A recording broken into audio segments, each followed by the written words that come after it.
بسم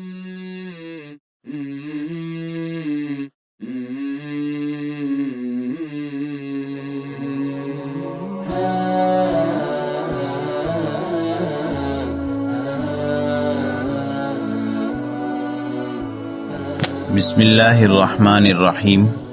زندگی سے لطف اٹھائیے، سبق نمبر 35، نفسیات کا لحاظ، دوسرا حصہ۔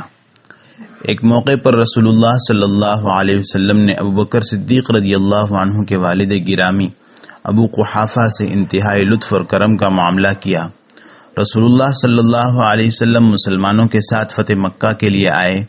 ابوبکر رضی اللہ عنہ کے والد ابو قحافہ نے، جو بہت بوڑھے اور نابینا تھے، اپنی چھوٹی بیٹی سے کہا، مجھے ذرا جبل ابو قبیس کی چوٹی پر لے چلو، دیکھوں تو لوگ جو کہہ رہے ہیں کہ محمد آ گئے ہیں، کیا وہ سچ ہے؟ لڑکی انہیں ساتھ لیے پہاڑ پر چڑھی۔ ابو قحافہ نے پوچھا، بیٹی تمہیں کیا نظر آ رہا ہے؟ ابا جان، میں ایک بڑا لشکر دیکھ رہی ہوں جو پیش قدمی کر رہا ہے۔ ابو قحافہ نے وضاحت کی، یہ گھوڑ سوار لشکر ہے۔ لڑکی نے بتایا، سب سے آگے ایک آدمی ہے جو دائیں بائیں دوڑتا پھر رہا ہے۔ بیٹی، یہ ان کا کمانڈر ہے جو شہ سوار دستوں کو ہدایت دے رہا ہے۔ لڑکی نے پرجوش انداز میں کہا، ابا جان، خدا کی قسم لشکر بکھر گیا۔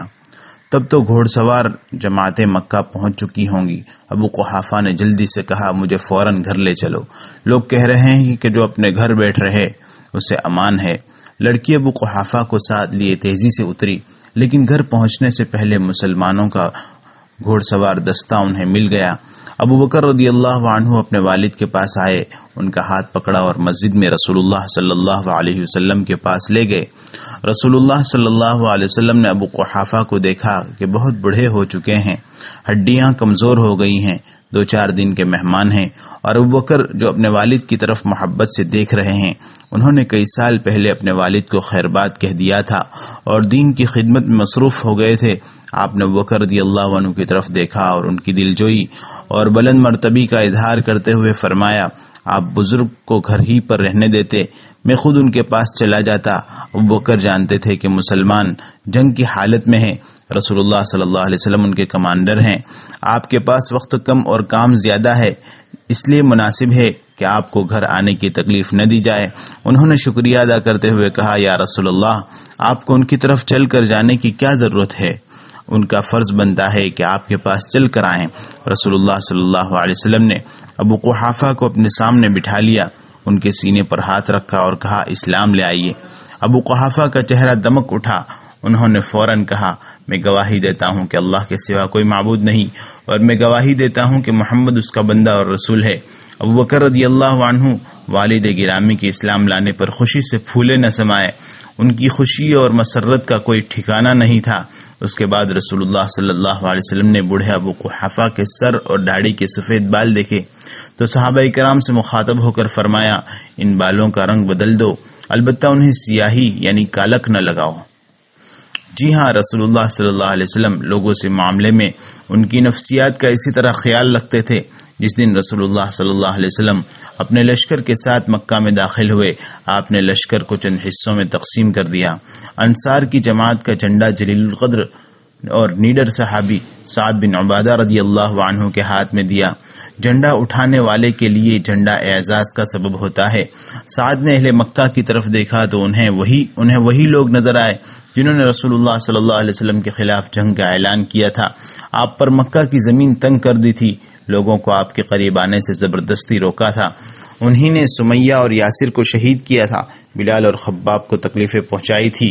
ان کی نظر میں اہل مکہ اس بات کے مستحق تھے کہ ان سے بدلہ لیا جائے۔ سعد نے پھریرا لہراتے ہوئے کہا، الیوم یوم الملحمہ الیوم تستحل الحرمہ، آج خون ریزی اور خون بہانے اور مار دھاڑ کا دن ہے، آج حرمت حلال کر لی جائے گی۔ سعد کی یہ بات قریش پر بھاری گزری۔ انہیں خدشہ ہوا کہ سعد قریش کے اندر مار دھاڑ نہ مچا دیں۔ قریش کی ایک خاتون نے رسول اللہ صلی اللہ علیہ وسلم کو راستے میں روکا اور سعد کی شکایت کی۔ اس نے فوراً اشعار پڑھے، یا نبی الہدا الیک لجا حی قریش ولا تحین لجا، حين ضاقت عليهم سعة الارض وعاداهم الہ السماء. اے نبی ہدایت، قریش تجھی سے مدد کے طالب ہیں جبکہ مدد حاصل کرنے کا اب وقت نہیں ہے، جبکہ زمین اپنی وسعتوں کے باوجود ان پر تنگ پڑ چکی ہے اور آسمان کا رب ان سے ناراض ہے. ان سعدا يريد قاصمة الظهر بأهل الحجون والبطحاء خزرجی لو يستطيع من الغيظ رمانا بالنسر والعواء. سعد جبل حجون کے باسیوں اور اہل بطحا پر کمر توڑ حملہ کرنا چاہتا ہے. اس خزرجی کے غصے کا یہ عالم ہے کہ اگر اس کا بس چلے تو ہم پر تیر و تفنگ کی بارش کر دے. فَانْهَيَنَّهُ فَإِنَّهُ الْأَسَدُ الْأَسْوَدُ وَاللَّيْثُ وَالِغٌ فِي الدِّمَاءِ فَلَئِنْ أَقْحَمَ اللِّوَاءَ وَنَادَى يَا حُمَاةَ اللِّوَاءِ أَهْلَ اللِّوَاءِ. آپ اسے روکے، وہ اسد ہے، شیر ہے، ببر شیر ہے جس کا منہ خون سے لتھڑا ہوا ہے. اگر وہ جھنڈا لے کر ہم پر آ چڑھا اور اپنے ساتھیوں کو بھی پکار لیا تو وادی بطحا میں قریش کی حالت زمین کے اس ٹکڑے کی سی ہوگی جو لونڈیوں کے ہاتھ میں چلا جائے. وہ تلوار سونتے کھڑا ہے اور قریش کو قتل کرنا چاہتا ہے. وہ گونگے سانپ کے مانند گھننا ہے. رسول اللہ صلی اللہ علیہ وسلم نے اشعار سنے تو آپ کو قریش پر رحم آیا. آپ نے پسند نہ کیا کہ اس خاتون کو مایوس لوٹائیں. سعد سے جھنڈا واپس لے کر آپ انہیں ناراض بھی نہیں کرنا چاہتے تھے، اس لیے آپ نے سعد کو حکم دیا تو انہوں نے پھریرا اپنے بیٹے قیس بن سعد کو تھما دیا. قیس بن سعد جھنڈا پکڑے مکہ میں داخل ہوئے. ان کے والد سعد ساتھ تھے. خاتون اور قریش یہ دیکھ کر اطمینان ہو گئے کہ سعد کا ہاتھ جھنڈے سے خالی ہے. سعد بھی ناراض نہیں ہوئے کہ قائد وہی ہیں، لیکن جھنڈا اٹھائے رکھنے کی تکلیف سے انہیں ہلکا کر دیا گیا ہے اور ان کی طرف سے جھنڈا صاحبزادے قیس نے اٹھا رکھا ہے. دونوں پارٹی کو راضی رکھنے کا یہ بہت انوکھا طریقہ تھا. کوشش کیجئے کہ کسی کو بیکار نہ کریں، سب افراد کو ساتھ لے کر چلیں، کتنے ہی ان کے مزاج اور فطری تقاضے الگ ہی ہوں. ہمارا واسطہ دلوں سے پڑتا ہے نہ کہ جسموں سے.